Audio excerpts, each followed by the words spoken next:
반갑습니다. 이번 시간에는 교과서 133쪽 등비 수열에 관련된 문제를 풀어보도록 하겠습니다. 먼저 개념 확인은 보시면 되고요. 문제 1번 등비 수열을 이룬다고 했습니다. 공비를 구하라고 했는데요. 공비라는 것은 일정한 수가 곱해졌을 때 그 일정한 수를 공비 R이라고 하죠. 그러면 1번은 5가 곱해져서 만들어지는 걸 추측할 수 있죠. 1이 5가 됐으니까. 그럼 5에다가 다시 5를 곱한 것이 네모 안에 들어갈 25인 것을 알 수 있고요. 2번도 마찬가지. 2에서 마이너스 4가 되기 위해서는 뭘 곱해야 됩니까? 마이너스 2를 곱해야 되죠. 따라서 공비가 마이너스 2인 걸 알 수 있고요. 확인해 보면 마이너스 4에 마이너스 2를 곱하면 8이 나오고 네모 안에는 8에다가 마이너스 2를 곱한 마이너스 16인 것을 알 수 있겠습니다. 교과서 134쪽의 문제 2번 보겠습니다. 일반항을 구하라고 했죠. 일반항 공식 요 위에 적혀 있습니다. A에는 A 곱하기 공비 R에 n-1일. 여기에서 A는 첫째 항을 말하죠. R은 공비를 말하고요. 그러면 첫째 항이 마이너스 1이고 공비가 3이니까 일반항 A에는 마이너스 1 곱하기에 3의 n-1인데 마이너스 1은 1을 생략해서 마이너스 3의 n-1로 적을 수 있겠습니다. 자, 2번 보겠습니다. 첫째 항은 6인 거 알 수 있고요. 6에다가 뭘 곱해야 마이너스 3이 됩니까? 마이너스 2분의 1을 곱하면 되죠. 따라서 공비는 마이너스 2분의 1이 됩니다. 따라서 일반항은 A에는 첫째 항 곱하기 공비 마이너스 1 전체에 괄호하고 n-1제곱인 것을 알 수 있겠고요. 교과서 135쪽에 문제 3번 보도록 하겠습니다. 자, 제4항이 1이고 7항이 27분의 1인 등비 수열의 일반항을 물었습니다. 일반항은 공식이 A에는 A 곱하기 R의 n-1이니까 A와 R이 뭔지를 알아야 되겠죠. 그러면 여기에서 1번씩 4항이 1이다. A4는 1 적고요. 두 번째 A7항이 27분의 1인 걸 알 수 있죠. 그런데 A4는 일반항으로 나타내면 A 곱하기 R의 세제곱이 되죠. A7은 A 곱하기 R의 6제곱이 됩니다. 그럼 어떻게 하죠? 이식과 이식을 서로 나누죠. 그러면 R 세제곱이 분모에 가서 A의 R 세제곱분의 큰 게 위로 가서 A의 R 6제곱이 되고요. 지금 A의 R 세제곱은 1이라 했고 A의 R의 6제곱은 27분의 1이라고 했으니까 계산해보면 A 약분되고요. R의 세제곱, R의 6제곱, R 세제곱으로 나누면 좌변은 R의 세제곱이 됩니다. 자, 이것은 어떻게 됩니까? 계산하면 번분수로 1은 1분의 1로 붙이면 이 두 개 곱한 게 분모로 가고 이 두 개 곱한 게 분자로 가죠. 자, 그럼 R의 세제곱이 27분의 1이니까 R은 뭐가 됩니까? 3분의 1인 걸 알 수 있죠. 자, 그럼 R 3분의 1을 여기 대입해서 A도 구해보도록 하겠습니다. 자, 여기에 AR의 세제곱은 1이라 했는데 R이 3분의 1이니까 A 곱하기 3분의 1의 세제곱이 1이죠. 그러면 A 곱하기 27분의 1이 1이니까 양변에 27을 곱해서 A는 27이 되겠습니다. 자, 그러면 A와 R이 나왔으니까 일반항 공식에 A에다가 27 넣고 R에다가 3분의 1을 넣으면 A에는 27 곱하기 3분의 1에 n-1 이렇게 적을 수가 있겠습니다. 이번에는 등비 중항에 대해서 알아보겠습니다. 등비 중항은 등비 수열을 이루는 세 수가 있을 때 가운데 있는 값을 등비 수열의 중앙에 있는 항이라 해서 등비 중항이라고 하고요. 성질은 가운데 거의 제곱은 양옆의 거를 곱한 값과 같다는 성질이 있습니다. 자, 따라서 x제곱이 4 곱하기 16이니까 64가 되고요. 제곱해서 64 되는 수는 두 개가 있죠. 8만 있는 게 아니라 마이너스 8도 있습니다. 자, 그럼 같은 방법으로 문제 4번을 풀어보면요.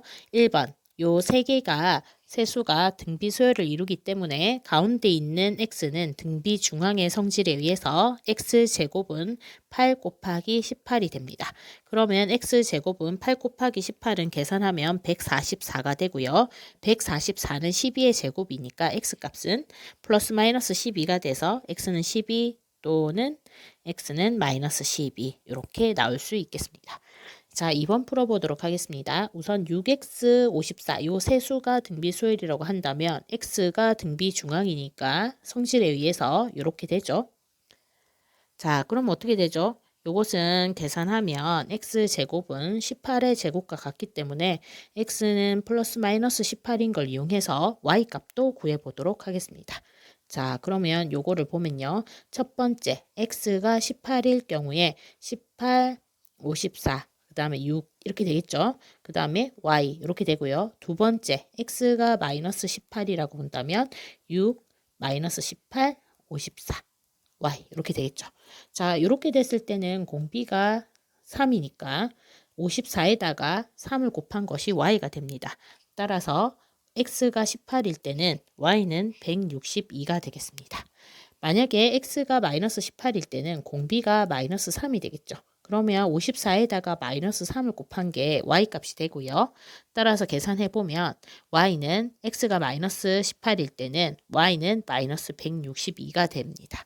2번의 답은 그래서 요거 하나 두 개가 되겠습니다. 자, 이번에는 등비 수열의 합공식을 외워야 되죠. 공비가 1일 때는 이렇게 되지만 공비가 1이 아닐 때는 요 두 개 중에 아무거나 쓰면 되죠. 외워야 됩니다. 그러면 첫 번째 12항까지 합을 구하라 했습니다. 1번은 첫째 항이 3이고 공비는 2가 곱해졌죠. 따라서 R은 2가 되고요. 12항까지 합이니까 N 대신에는 11을 넣으면 R이 1보다 크기 때문에 두 번째씩 여기다가 대입해 보겠습니다. 12항까지 합은 R-1분의 A의 R의 N제곱 마이너스 1 여기다가 R 대신에 2를 넣고요. A 대신에 3을 넣고요. R 대신에 2, N 대신에 12를 넣고 계산을 하면 되겠죠. 그러면 분모는 1이니까 생략되고요. 3 곱하기에 2에 12제곱 마이너스 1이 답이 되겠습니다. 12항까지 합은요. 같은 방법으로 2번도 풀어보면 첫째 항이 2이고 공비가 마이너스 3이죠. 따라서 A는 2, R은 마이너스 3. 그 다음에 12항까지 합이니까 N은 12입니다. 그러면 요거처럼 공식에 대입을 할 건데요. R이 마이너스 3이기 때문에 이럴 때는 뒤에 공식 말고 앞에 공식을 쓰면 좋겠죠. 따라서 S12는 1-R에 A에 1-R의 N제곱으로 한 다음에 대입하면 1-에 마이너스 3 괄호하고 2 곱하기에 1-에 마이너스 3의 12제곱이 됩니다. 자, 여기에서 주의해야 될 거 마이너스 3의 12제곱은 짝수 제곱이기 때문에 3의 12제곱으로 바꿀 수 있습니다. 그러면 어떻게 됩니까? 1 분모는 1-3이니까 1 플러스 3 돼서 4가 되고요. 이렇게 1-에 요 부분이 3의 12제곱이 되죠. 계산하면 어떻게 됩니까? 지금 약분해서 2분의 1 하고 1-의 3의 12제곱이 답이 되겠습니다. 6번 보도록 하겠습니다. 첫째 항부터 4항까지 합이 30, 첫째 항부터 8항까지 합이 510인 등비수열의 첫째 항부터 12항까지를 합한 거를 구하라고 했습니다. 그러면 4항까지 합이 30, 8항까지 합이 510, 묻는 것은 S12항까지 합을 물었죠. 자, 그러면 합공식에 의해서 S4는 뭡니까? R-1분의 A의 R에 N이 4라는 얘기니까 이렇게 되겠죠. 이것이 30인 걸로 알 수 있고요. S8은 뭐가 됩니까? R-1분의 A의 R의 8제곱 마이너스 1이 됩니다. 이것이 510이죠. 그런데 이 부분 인수분해 되죠. 합차 공식에 의해서 어떻게 되죠? R의 8 마이너스 1제곱은 다시 적으면 이것은 R의 4의 제곱 마이너스 1의 제곱이라서 합차로 R의 4제곱 마이너스 1, R의 4제곱 플러스 1로 바뀝니다. 그래서 정리하면 R-1분의 A의 R의 4제곱 마이너스 1과 R의 4제곱 플러스 1의 곱으로 되죠. 그런데 여기에서 이 부분이 30이라고 했기 때문에 이 부분이 30인 걸 알고 있고요. 문제에서 이 값이 510이니까 이렇게 되죠. 그러면 이 부분을 풀이하면 어떻게 됩니까? 30 곱하기 R의 4제곱 플러스 1이 510이 되고 R의 4제곱 플러스 1은 양변을 30으로 나누면 17이 됩니다. 그럼 R의 4제곱이 16이 되죠. 그럼 4제곱해서 16인 것은 공비가 양수라 했으니까 R은 양수니까 4제곱해서 16 되는 양수는 하나밖에 없죠. R은 2. 그러면 A도 구할 수 있겠죠. 어디 대입할까요? 자, 여기 대입하면 되겠죠. 빨간색 테두리. R-1분의 A의 R의 4제곱 마이너스 1이 30이라 했는데요. R 대신에 요 2를 대입하면 2 빼기 1, A의 2의 4제곱 빼기 1은 30입니다. 분모 1이니까 A의 얘는 뭡니까? 16 빼기 1이니까 곱하기 15가 되죠. 자, 다시 정리해서 적으면 A 곱하기 15는 30. 그러면 A는 2라는 거 알 수 있죠? 그러면 A가 2이고 R이 2니까 12항까지 합은 어떻게 구하죠? 공식에 대입해서 R-1분의 A의 R에 12제곱 마이너스 1이 되고 여기에다가 R 대신에 2 넣고 A 대신에 2를 넣으면 되겠죠. 이렇게. 자, 그럼 분모 1 되니까 계산하면 2 곱하기에 2의 12제곱 마이너스 1이 되겠습니다. 자, 여기에서 지금 요까지만 적어도 되죠? 자, 나중에 숫자가 뭐 2의 10제곱까지는 계산이 되는데 숫자가 지수가 커지면 요까지 풀이 안 하고 적어도 되고 객관식에서 있는 대로 찾으면 되겠습니다. 자, 이번에는 스스로 확인하기 등비수열 파트 문제 풀어보도록 하겠습니다. 1번 첫째 항이 A, 공비가 R인 등비수열의 일반항은 A에는 어떻게 되죠? A 곱하기 R의 n-1제곱이 되고요. 2번 0이 아닌 세수 ABC가 이 순서대로 등비수열을 이룰 때 B를 가운데 있는 것을 양 끝에 있는 A와 C의 뭐라고 합니까? 등비 중항이라고. 성질은 무엇입니까? 가운데 거 제곱은 양옆에 거 곱한 거랑 같다. 요거는 외우셔야 됩니다. 그 다음에 합공식 외워야 되겠죠. 1-R은 A의 1-R의 N제곱 R-1로 되어 있으면 위에 것도 바뀌어서 R의 N제곱 마이너스 1로 바뀌면 되겠습니다. 이번에 1번 보도록 하겠습니다. 첫째 항이 4라 있고요. 공비가 마이너스 2니까 일반항은 어떻게 됩니까? A의 R에 n-1제곱에 대입하면 4 곱하기 마이너스 2의 n-1 이렇게 적어주면 일반항이 되겠죠. 자, 2번도 마찬가지. 첫째 항은 5분의 2가 되고요. 그 다음에 2가 되려면 5가 곱해져야 되죠. 따라서 공비는 5가 되겠습니다. 따라서 일반항은 첫째 항 5분의 2 곱하기 R의 n-1제곱. 요게 답이 되겠습니다. 3번 보겠습니다. 첫째 항부터 15항까지 합을 구하라고 했죠. 1번 첫째 항은 2이고 공비는 3분의 1이 곱해졌죠. 이렇게.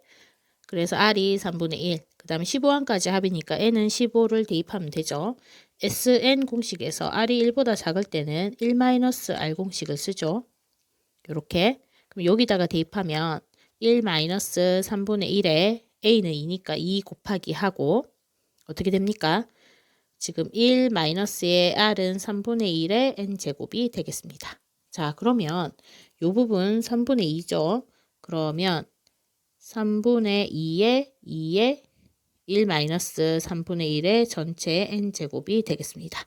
자, 그러면 이 부분 계산하면 어떻게 됩니까? 번분수로 2는 1이니까 요거 2개 곱한 게 분모로 가고요. 요거 2개 곱한 게 분자로 가서 약분하면 3이 되네요. 따라서 다시 적으면 여기 2분의 3 대신에 2분의 6 대신에 3으로 적고 1-의 3분의 1의 n. n이 아까 뭐였죠? 15였죠. 그러면 n 자리도 지금 바꿔줘야 되겠네요. 여기에 이것도 15로 바꿔주고 여기도 15, 여기도 15 이렇게 바꿔주면 되겠습니다. 따라서 15항까지 합은 이렇게 표현이 되겠습니다. 2번 보겠습니다. 2번은 첫째 항이 2고 뭐가 곱해집니까? 마이너스 2분의 1이 곱해지죠.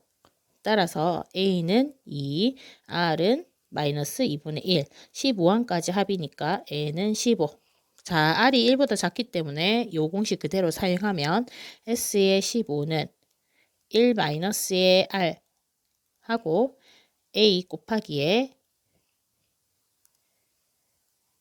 1-의 R의 15제곱 이렇게 되겠습니다.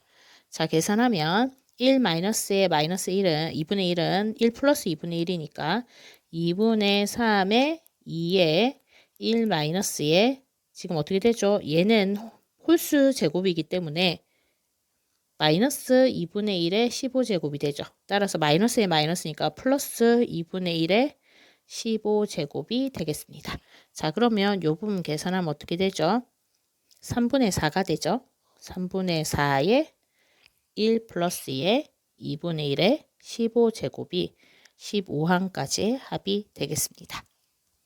4번 보겠습니다. 세수 이것은 순서대로 등차 수열을 이루고 세수 이것은 등비 수열을 이룬다고 했습니다. 자, 4랑 A랑 B는 등차 수열이니까 등차 중항의 성질에 의해서 가운데 거에 2를 곱한 것은 양옆에 거에 더한 것과 같죠. 등차 중항의 성질. 그 다음에 세수 A와 4와 B는 이 순서대로 등비 수열을 이루기 때문에 등비 중항의 성질에 의해서 가운데 거의 제곱은 양옆에 거 곱한 거랑 같다가 되겠습니다. 자, 그러면 이 두 식을 연립할 수 있겠죠? 이거랑 이것을 연립하기 위해서 위에 있는 식을 B에 대해서 정리한 후에 여기 있는 B 자리에 대입을 해주면 16은 A의 2A-4가 되네요. 그러면 2A 제곱 마이너스 4A 마이너스 16은 0이 되고요. 2로 나누면 이렇게 되겠습니다. 자, 그럼 인수분해 되네요. 이렇게. 그러면 어떻게 되죠? A 플러스 2, A 마이너스 4는 0이니까 A는 마이너스 2 또는 A는 4가 됩니다. 자, 그러면 요 식에다가 A가 마이너스 2면 어떻게 되죠? 마이너스 4, 마이너스 4. B는 마이너스 8인 거 알 수 있고요. A가 4일 때는 어떻게 되죠? 2, 4, 8 빼기 4. B는 4. 이렇게 되는데 단 A는 B보다 크다라고 되어 있습니다. 그럼 A가 B보다 큰 거는 요거는 같으니까 안 되겠죠? 따라서 우리가 구하고자 하는 A 값과 B 값은 A는 마이너스 2, B는 마이너스 8로 알 수 있겠습니다. 5번 보겠습니다. N항까지 합 SN을 보고 일반항을 구하라 했는데요. 요 문제는 원래 2항 이상일 때는 AN은 SN-SN-1로 풀지만 자, 쉽게 푸는 방법으로 풀어보도록 하겠습니다. 자, 이렇게 N이 제곱수에 들어가 있으면 등비 수열의 합공식인 걸 알 수 있고요. 그렇기 때문에 등비 수열의 첫째 항은 N 대신에 1을 대입하면 어떻게 됩니까? 2의 1제곱 마이너스 1이라서 1이 됩니다. S1은 A1과 같죠? 따라서 A1은 1인 걸 알 수 있고요. 여기다가 이번에는 N 대신에 2를 대입해 보겠습니다. 그럼 S2는 2의 제곱 마이너스 1이니까 3이 되고 이것은 두 번째 항까지 합이니까 A1 플러스 A2가 3이라는 거죠. 근데 위에서 A1이 1인 걸 구했으니까 요거 대신에 1을 대입하면 A2도 구해지죠. A2는 1이랑 합쳐서 3 되려면 A2는 2가 되겠습니다. 그럼 등비 수열에서 첫째 항 1, 둘째 항 2인 등비 수열이 되는 걸 알 수 있고요. 그러면 첫째 항은 1이 되고 공비는 2인 걸 아니까 일반항 바로 구해지죠. A의 R의 n-1제곱에다가 그대로 대입하면 1 곱하기 2의 n-1제곱 1은 생략해서 일반항이 2의 n-1제곱인 것을 알 수 있겠습니다. 이번에는 요것도 같은 방법으로 첫 번째 n 대신에 1을 대입해보면 S1이 되고요. S1은 3의 1 플러스 1, 2 이렇게 되죠. 그러면 9 빼기 3이니까 6이 되고요. A1이 6인 걸 알 수 있습니다. 자, 두 번째 n 대신에 2를 대입해보면 두 번째 항까지 합이 3의 세제곱 마이너스 3이니까 24가 되고요. 두 번째 항까지 합이니까 A1 플러스 A2가 24인 게 됩니다. 그런데 위에서 A1이 6이라고 했으니 A2는 뭐가 됩니까? A2는 18인 걸 알 수 있죠. 그럼 첫째 항 6, 둘째 항 18인 등비 수열이 되겠습니다. 등비 수열. 그러면 일반항 구하기 쉽죠. 첫째 항 6, 공비 3이 곱해졌으니까 공비는 3. 따라서 일반항은 6 곱하기 3의 n-1이 되는 것을 알 수 있습니다. 자, 근데 여기에서 6을 2 곱하기 3으로 표시를 하면 이 부분이 3, 밑이 3으로 통일되죠. 3에 어떻게 되죠? 1이니까 요 지수끼리 더해서 n제곱이 되겠습니다. 따라서 구하고자 하는 답은 여기 곱하기로 표시하면 A에는 2 곱하기 3의 n제곱이 되겠습니다. 자, 문제 보겠습니다. 2014년에 50만 명인 어떤 도시의 인구가 3년 동안 매년 2%씩 감소했다고 할 때 2017년에는 이 도시 인구가 몇 명인지 구하시오 했습니다. 자, 실제로 계산은 계산기가 없기 때문에 계산은 하지 않지만 대충 구하는 방법에 대해서는 설명하겠습니다. 2014년에 50만 명이었습니다. 자, 2014년에 근데 2015년에는 매년 2%씩 감소했다는 말은 98%가 됐다는 말이죠. 그러면 98%는 B로 나타내면 전체 100분의 98이 되니까 B로 나타내면 0.98인 걸 알 수 있죠. 그러면 2015년은 50만에다가 0.98을 곱한 게 됩니다. 그럼 2016년에는 3년 연속으로 감소했으니까 요것에다가 다시 0.98을 곱한 게 되겠죠. 이게 2016이 되고요. 2017년은 한 번 더 3년 연속이니까 이것에다가 다시 0.98을 곱한 게 2017년도까지의 인구가 되겠습니다. 그러면 이거를 계산하면 50만 명에다가 0.98이 3개가 곱해졌죠. 실제로 계산하면 470,596명이 되겠습니다. 자, 그런데 여기에서 2017년도부터는 10년 동안 1%씩 증가했다고 했습니다. 그러면 101%라는 말이가 되고 이것은 비율로 나타내는 100분의 100일이니까 1.01이 곱해지면 되겠죠. 따라서 요 인구에서 어떻게 됩니까? 470596에서 얘가 2017년도고요. 10년 동안이니까 2018년도는 여기다가 1.01 곱하고 2019년도는 여기다가 다시 곱하는 거죠. 이렇게 가다가 10년 뒤에는 어떻게 됩니까? 여기에 10이 적히면 되겠습니다. 다시 말해서 10년 뒤에 2027년의 인구는 470596 곱하기 1.01의 10제곱이 되겠습니다. 계산기로 계산을 하면 복잡한데요.